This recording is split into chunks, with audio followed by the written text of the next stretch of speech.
Hey everybody, how's it going? Thanks for clicking on my video. My name is Liam, and this is my hobby room, and today we're back with another kit review slash diatribe video slash painted build of a kit that I picked up a little while ago from BC Hobbies. You can check out that website, bchobbies.com, and use my code LHR10 to get yourself 10% off all your Gunpla needs, and other things too. If you need paints or tools or supplies, we got everything on there. Check it out. It's pretty sweet. The kit that I picked up is the HGAC Gundam Aesculapius, which is a P Bandai release. Very interesting kit, lots to talk about here. This mobile suit exists only within the pages of the Mobile Suit Gundam Wing G-Unit, a side story manga series, which I haven't finished reading. Now this model kit does have a lot of stuff going for it, and when I say a lot of stuff going for it, I mean there's stuff everywhere. It's a little overwhelming visually. I think it actually detracts from its silhouette, but the kit itself, pretty cool. Can't deny it's got some style. I'm gonna be completely upfront with you. I got this kit not because I like the design necessarily. I got it because I wanted to round out my high grade 1-144 Gundam Wing collection. But I still had an absolute blast working on the kit because, as you know on this channel, the thing I like about Gunpla is like making them. So, yeah. Surface detail is such a hard thing to get right. Obviously this is my opinion, but when a kit is covered in panel lines and mechanical detail like this, it takes away from its finished look. There's a healthy balance, I think. Something I really like about older master grades and newer high grades is that the detail is appropriate to their scale. Because these mobile suits are supposed to be 18 meters tall and up, they would have lots of little panels and things like that for maintenance, but when you scale a complex object like that down 144 or 100 times, you wouldn't notice or even see all of those little things. The suggestion is more evocative than the real shape at that scale, but that's something I really strive for and seldom succeed at. Evoking rather than just showing. But again, it's a difficult balance to get right. It's just something I really do appreciate.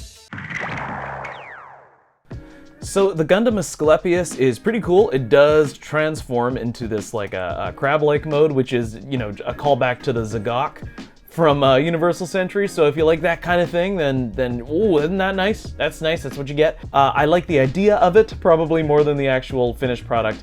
And transforming it back and forth is fine, but pretty wibbly-wobbly.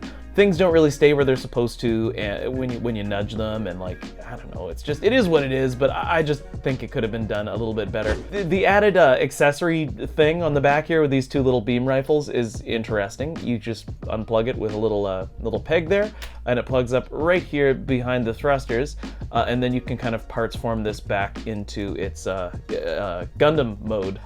The arms are kind of interesting though.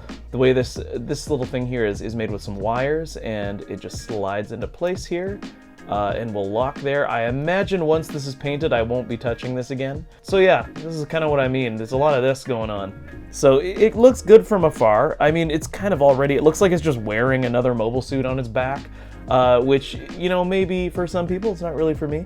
Then we've got the head, which you just pop right on there. Boop. You can plug this this beam rifle accessory thing back into the backpack here, but I don't know, it just seems weird. It kind of just looks like a tail, so I think I might just leave it off for now.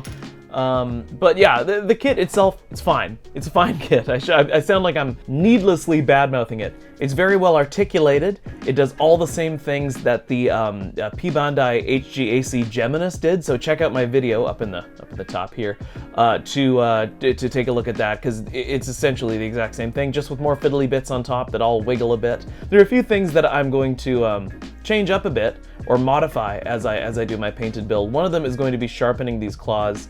They're pretty blunted right now. The V-fin is actually pretty nice and sharp, so I don't really have to do anything with that. This horn here is totally fine as is, doesn't bother me. There were a few seam lines to close, like on the legs, but you can't really see them because of all the armor put on there, so I don't know why I bothered. And where else? Oh yeah, these shoulders here. I've filled in the seam lines on these pauldrons. Pauldron / gauntlet, or whatever they're supposed to be. Anyways, I think the kit will look great when it's all painted up. I just have to get there first. I did make some custom decals for this kit, so I'm going to be slapping some of those bad boys on there. Now this mobile suit did have a release back in the early 2000s as well, and I'll be comparing these later on in the video. This mobile suit was piloted by the Phantom of the Opera. This pilot goes by the name Silver Crown. I think it's actually supposed to be Silver Clown, but you know, the old Japanese LR thing in translation sometimes gets a little muddled. In the story, Silver Crown is none other than Odell Burnett, which is the brother of the protagonist, Odin Burnett. And the Gundam Aesculapius is essentially just the rebuilt version of the Gundam GEMINASS Unit 2, which was damaged and captured near the beginning of the story. You get a very detailed instruction manual with this kit. Some of it's in color, some of it isn't. Again, it's another one of those weird P. Bandai releases where they're like, the box is in color, we're gonna do all the promo material we do for a normal release kit, we're just not gonna release it normally. I don't know why they do that. Seems kind of mean. Now you get a foil sticker sheet with this model kit. It has, nice touch. It has less foil stickers than I thought it would. So that is kind of cool. It means there's going to be, ideally, less masking. I hate masking, you know that. You've got the eye stickers and the red camera stickers and a green one here for something else. I can't remember what that's for. You also get a small clear sticker sheet. Again, it's kind of a shame they didn't include water slide decals with these. I know a lot of P. Bandai kits get water slide decals. Would have been nice for this one to also get the same treatment. But that's okay. It's okay. I'm not salty about it. I mean, I am, but not really. You've got a whole whack of the little snake symbols there, obviously based off of the god Aesculapius, the Greek god of medicine, I want to say. Medicine, I think. Now for accessories, you get a few... Oh god, there we go. Right out the gate, huh? For accessories, you get this little crotch adapter thing, so you just plug that up in its butt, and you can put the stand right in there, and then it sits on a 3mm action base. You get 4 hands, 2 of which are just the generic holding hands you can put the beam sabers in, and then you also get a splayed hand and a trigger finger. The trigger finger is only on the right hand, the splayed hand is only on the left. So, you know, that is what it is, but the GEMINASS came with the exact same stuff. Now, a new accessory that, I don't know, I feel like is kind of a weird touch are these little beam rifles here. They plug onto this rack, which then goes up behind the Aesculapius, and they just kind of hang off the back. I think it looks weird. So I don't display them on there, but you can just pull them off like this, and you can put them in the hands as well. They look fine, I just don't think they look very Gundam Wing-like. They look like, I don't know, something out of that 90s show Reboot or something. That was a deep cut, I don't know where that came from. That reference was, yeah, not expected. But yeah, I just think they look a bit weird. I'm probably not going to paint these or use them at all, but you never know. I'll keep them around just in case. And then you get 2 orange beam sabers and gray beam saber handles. These are the exact same hilts that came with the GEMINASS. And it's nice to get orange beam sabers, hey? That's kind of a nice touch. You can store these on the model kit, actually, right up underneath the pauldron here, or pauldron gauntlet or whatever. You just basically clip them in like so. And they hold pretty well. It's not falling out anytime soon. Now, because this kit is based off of the GEMINASS, you get a whole whack of GEMINASS parts, and I've assembled quite a few of them. You get the whole GEMINASS head, which is kind of nice, all of the pieces there. That's pretty great. You can save that for something. You get the GEMINASS shoulders. You just need a polycap to go in the shoulder there, and then you can use these ball-jointed shoulders and something else. You get the backpack. That's the whole GEMINASS backpack. Though, however, those beam sabers are obviously being used on the Aesculapius, so you won't have those on there. And then you just get, you get the whole beam rifle as well, the Accelerate rifle. So that's kind of nice. You can use that for something. And then you get a whole bunch of shrapnel. You get most of the parts of the shield, not the entire thing. You get some of the ankle armor, you get a bunch of other armor pieces, and just some random bits here. So there is quite a bit that comes in this box, a lot of extra parts, which I really love because it means I can use them for a build later. But that's pretty much it for accessories. Let's get on to painting this kit. So it's time to get painting. I'm going to be using my Mr. Surfacer 1500 Black, which is how I start priming pretty much everything, unless it is a yellow piece or something that I want to paint yellow or a light warm color. In that case, I'm going to be using pink primer, which is essentially just white primer with a few drops of red or whatever in there, just to make it a little more pink. I think that gives yellow colors a really nice, rich, warm tone. My usual painting method is something I've taken to calling color bloom style, but it's not difficult or even technical beyond basic competence with an airbrush, so literally anybody can do it if you have hands. It's not even fancy, it's essentially just highlighting, so it works best on things that aren't over detailed, larger pieces of plastic, so this kit isn't really a good candidate for it, but I'm gonna give it the old college try anyways.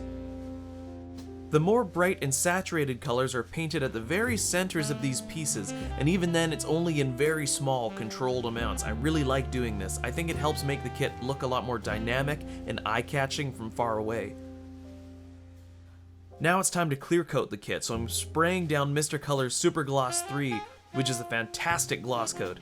I do this now because it's easier to apply decals and oils and all that kind of stuff on a gloss surface than a matte surface. After all of my lacquer airbrushing, I go in and hand paint all the details I didn't want to mask because I was too lazy.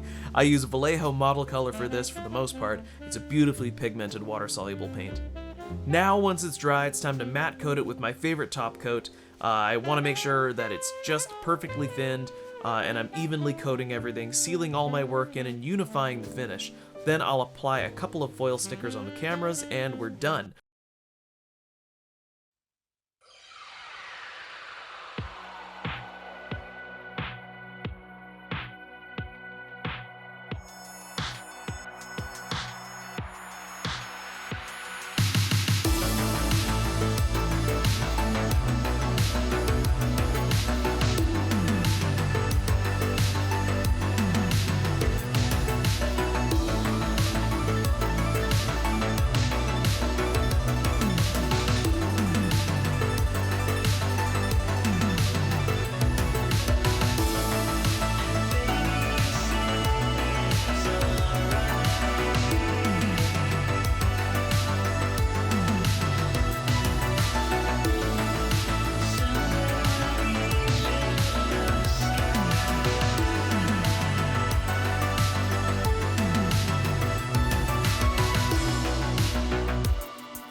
So once again everybody, thank you so much for watching my video. I apologize these aren't as frequent as they used to be, but it's what I can manage right now, so I hope you all bear with me while we enjoy making Gunpla together, just over a long period of time. Once again, if you want to get some cool P-Bandai and other Gunpla and other hobby stuff for yourself, visit bchobbies.com and use my code LHR10 to get yourself 10% off. If you want to see more updates about what I'm working on, I post more regularly on Instagram, so follow me there at Liam's Hobby Room. I hope to see you again, so take care of one another, and I'll see you guys next time on Liam's Hobby Room.